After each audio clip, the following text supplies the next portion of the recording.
मग केव्हा मार्केट जे आहे ना गॅप डाऊन करून पुलबॅक ज्यावेळेस करते ते गॅपपर्यंत ते केव्हाही सस्टेन होत नाही.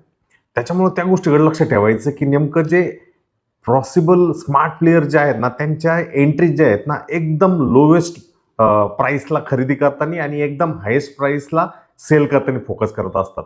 आता या उदाहरणाच्या माध्यमातून आपण बघूयात की नेमकं कशा पद्धतीने ते स्मार्ट प्लेयर जे आहेत ना त्यांच्या एंट्रीज ज्या आहेत त्या फोकस करत असतात. उदाहरणार्थ जर बघितलं तर हा 3 महिन्यापूर्वी 1 महिन्यापूर्वीचा चार्ट आहे. याच्यामध्ये बघा इथं मार्केट जे आहे ते क्लोज झाल्यानंतर दुसऱ्या दिवशी जे आहे ते गॅप डाऊन केला आणि एकदम मोठी कॅन्डल जी ती आपल्याला तिथं क्रिएट होताना दिसली. क्रिएट झाल्यानंतर बघा पुलबॅक जो होतो अशा पद्धतीने झाला. म्हणजे ते जे स्मार्ट प्लेयर जे आहेत ना त्यांच्या एंट्रीज ज्या आहेत ह्या पर्टिक्युलर झोनच्या आसपास करतात. कारण इथनं एक मोठा फॉल झाल्यानंतर प्राइस जी ती रिट्रेसमेंट जी ती करते आणि त्यानंतर त्यांना ते सेलिंगसाठी एक ऑपॉर्च्युनिटी जी ती आपल्याला बनताना तिथे दिसते. म्हणून जनरली तुम्हाला ऑपॉर्च्युनिटी जर शोधायची ना तर स्वतःवरती कंट्रोल ठेवा. प्रॉपर सिस्टीमसाठी सेटअपसाठी वेट करा आणि त्याच्यानुसार तुम्ही एक डायरेक्शनला जे आहे ते फोकस करू शकता.